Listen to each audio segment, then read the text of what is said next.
energies and in a bit, like I'm just like enthusiastic. That's what makes us a good team. Exactly. Hey, Jess, how are you? We're on a tight timeline now because I told Barry that I'd be ready in 20 minutes and we've just spent 10 of them Well, being that I am one of your, to have me as one of your best friends was to know that I'm Jewish, and we run a little bit on something called the Jew time. I love it. Do you know what? That's so funny you say that, because I knew when I said, oh, is 4:30 all right? I knew that I would get a text from you about half an hour before going, 4:45? Oh, it's 4:45 or 7:45 your time, which I had almost even planned for that, so no problem at all. I mean, it's so good. Yeah. Well, that's the thing is time. but I think like when we're I see you in my evening time, so like there's that little bit of a buffer because you're finishing up your workday, but then you got your kids and you're trying to like maneuver them around, and so. I probably if we did this at like 9:30 at night, like I'd be like, good, okay, it's all covered. I'm good. It's just that little bit of rolling out the day, mixed in with being Jewish, mixed in with having a kid that doesn't like to go to bed. Then this is where we get. But I'm always happy that. Plus, the reality is that once we're on with you, I don't want to get off with you. So I know Barry. Everybody wants you. Barry wants you. Well, just two people actually, you and Barry, which is fine. Which is totally fine. Vying for my attention, but I love you both, so I'm super stoked for that to be the case. So Jess, it's Thanksgiving Day for you tomorrow, and obviously this podcast will come out, a little bit later than Thanksgiving Day. But I think any time in the holiday time is really good to talk about some of the things and the issues that come up for people around this time. I love it, and I think that it's important, and I imagine that we'll probably do a 2-minute live right after this to remind people when they're eating at their Thanksgiving meal, here's what might come up for them, here's what they can think about, doing. When I think about a meal with a lot of food and a lot of people at that meal, I think that brings up a lot of things for a lot of people. I think that they sometimes go into an overdrive mode slightly. And I think that I always like to find anchors when I'm going to these types of things, knowing that like maybe I grab sparkling water, you know what I mean, or something to start, and I add a little extra lemon and lime and kind of, I don't know, doctor a non-alcoholic beverage up first, right? And then maybe I head outside. It's almost like I like to have a little bit of a game plan. If I start there, and then maybe the meal starts with like a big ass salad on my plate, I just run the salad and then I kind of load up from there, rather than, starting with like the heavy starchy food that may make me a little bit sleepy. Maybe I just get a big hit of greens and sit next to, I don't know, it's kind of, it feels like a lot of things I like to think about and kind of anchor myself when I go into I love the way that you actually frame that. So you've got some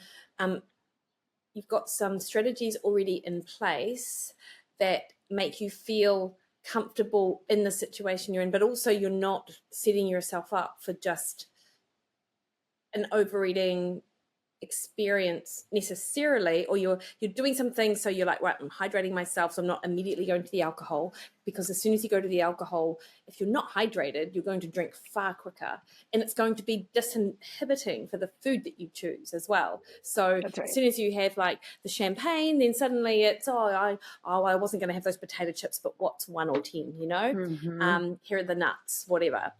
Jess, what time is Thanksgiving dinner?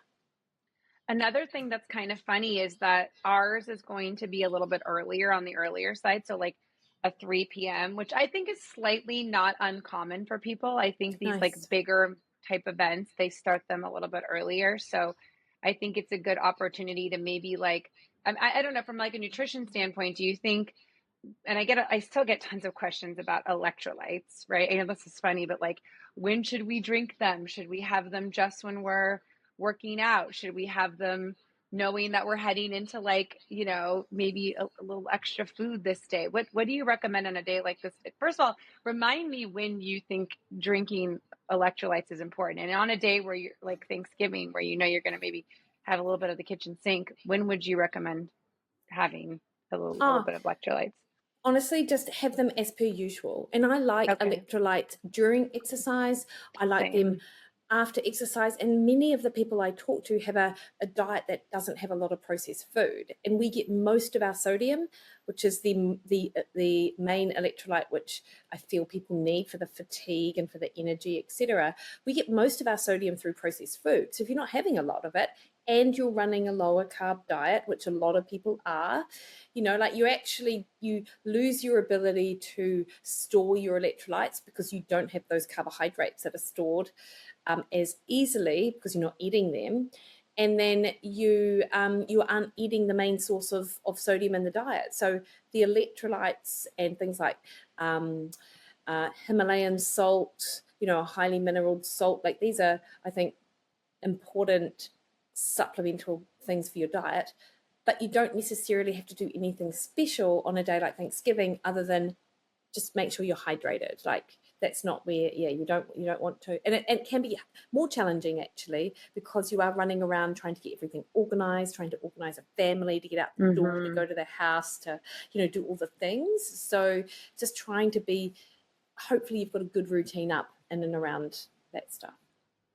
So basically, people don't need to like have extra electrolytes on Thanksgiving Day unless they're planning on doing a long run in the morning or an extra workout or something like The that, you turkey would say, trot. right? I hope everyone's doing a turkey Right. trot. This is right. The turkey trot, Yeah. also a big part of Thanksgiving. What Mm-hmm. an interesting tradition it is. But so I think recommending not necessarily so much electrolytes, but just kind of starting off the meal, well, in a good headspace first, maybe kind of know if family can be triggering for you, Yeah. maybe to write them down. I always think getting things out on paper is always kind of helps me lower my cortisol levels. I think I've become a huge fan. I call it of spa water. So Mm. I just stuff cucumbers and lemons and things of that nature in, like I said, I call them, spa water spritzers, whatever. Immediately upon entry, put it in a fancy glass, walk around and talk to people or not. And so you've kind of already set yourself up nicely there. But there are, that's like, I would say that's step one, step two. You're going to say something. Yeah, for sure. And I mean, and maybe, and even other things can occur before you go. Like, so if you know that you're going to feel a little bit apprehensive, on edge, or anxious, then I think it makes it important that if you've got a meal at 3 o'clock, that, you don't, like, I would try to eat a bit lighter during the day. The reality is you'll be eating more Totally. in that meal anyway, but I wouldn't go in starving. I wouldn't like not eat, but I would make sure Yeah. that you do all of those good dietary things of getting your protein in, your lean protein, your protein shake, maybe an omelette, something light. Yeah.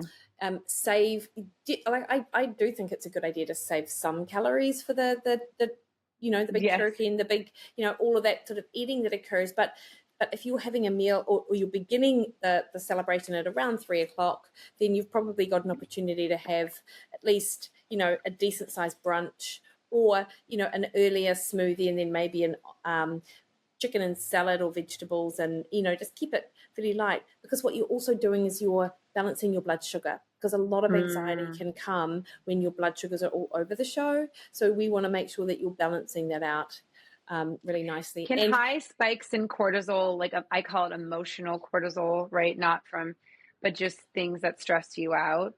Can that, so that can obviously cause a spike in blood sugar.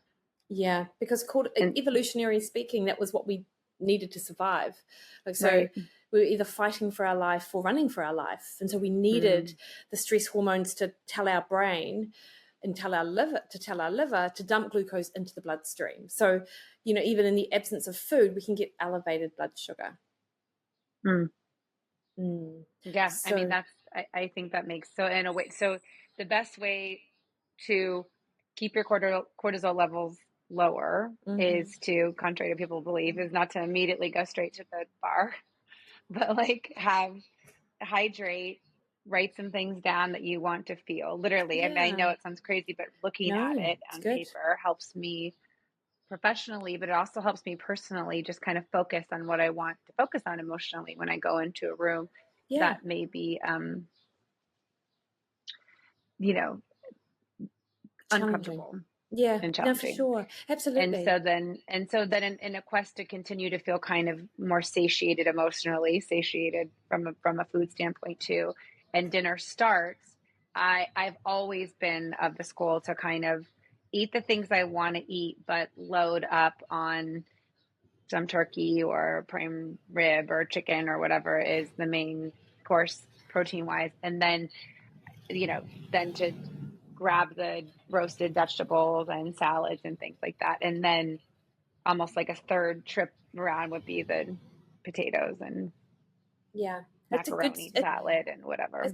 it's a great strategy. And then also try not to try not to eat standing up.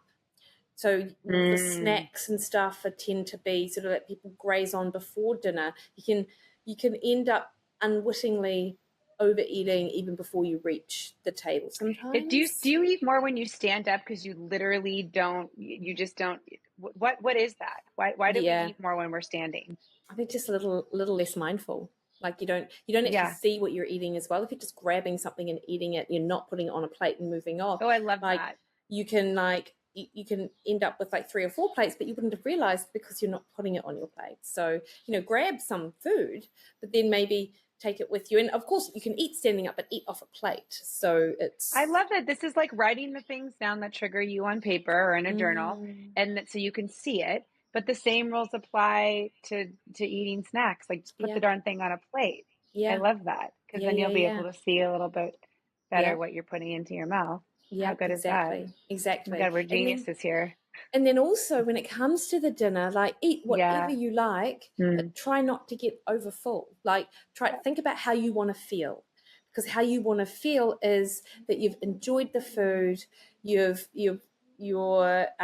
feel grateful and thankful for the food and the people around you, but you don't feel so stuffed that you feel sick because sometimes we eat our feelings. And so if you haven't done a bit of Yes. the emotional work before you get in the room, you might find that you don't want to talk to Auntie Sue. Instead, you think That's you'll right. just stuff your mouth full of like sweet potato and marshmallow or whatever that thing is that you guys eat. I do love that thing. I know it's the craziest, most Oh, disgusting thing on the. I know. I yeah, know. yeah, but you love it. So hey, this is fine. Just don't stuff yourself with it. Yeah. Maybe go Yeah, talk to somebody else if Aunt Sue is triggering. exactly, Isn't it exactly. fascinating though? I always think it's Yeah, so interesting that we calm our stress levels by eating when really that does kind of the adverse in the body, right? yeah. It spikes the things inside, right? It depends. It depends Ah, because actually, like if you're it depends on what you eat. I think like in a complex fair, meal fair. over I'm going to time. say that Yeah, most people don't like, calm themselves by eating extra like roasted squash and Brussels yeah. sprouts. I'm going to guess they go for more of the marshmallow, sweet potato, but that was an assumption. Yeah, yeah, no, I appreciate that. There will be people who will absolutely overstuff themselves on vegetables because of that emotion. Because actually, and I think that's why I really encourage, regardless of what it is, that you just try to avoid doing that because it's a sign that it's a difficult thing for you to stop, and that's the behavior that you want to work on, not just holidays, just in everyday life. Trying not to overstuff and feel really full in any meal, but certainly, holiday meal. And then go for a walk after that meal, like, I was just gonna suggest this because I'm still like enamored at the concept of just a 10-minute walk, what that does to mm, your blood sugar. It just, yeah, right? It just yeah, drops it yeah, like it straight really down. does. Yeah, Yeah, it's yeah, amazing to me. yeah, yeah. I know it's amazing, and it will help with digestion as well. And Yeah. then being out in nature is also very good for your sense of calm and connection with the world, like literally like blue space and green space is just really calming and really helps with your overall nervous system response, so be perfect. We're gonna we'll keep everything a little bit more calm. I would love for people to walk into um these settings feeling a little bit more empowered, Mm, and maybe just maybe try on a new way of thinking it, create a new habit around a Thanksgiving meal. I mean, these are old embedded traditions, but if they're not serving you, maybe yeah, we try something a little different. that's nice, Jess, and what a good thing to chat about, because I think there's a lot of that emotional energy. It's not really talked about because we should all just be thankful. Not us, we don't even have Thanksgiving, but we should just be thankful. Whereas actually acknowledging that not everyone is in that emotional position is, I think you're right, it empowers them to actually feel what they want to feel, what they are feeling, and then actually deal with it rather than just suppressing it. That's right. I Amazing. am here for the for Feelings. all of the open feelings and discussions. That's how we stay well. We stay healthy Yeah, this way. You I know, love it. look Awesome, at this. Jess. We stayed in time zone. Barry I know. will still love me and you. Amazing. I know. That's important. Lovely, Jess. We'll talk soon. Okay. Take care. See you. Bye. Bye.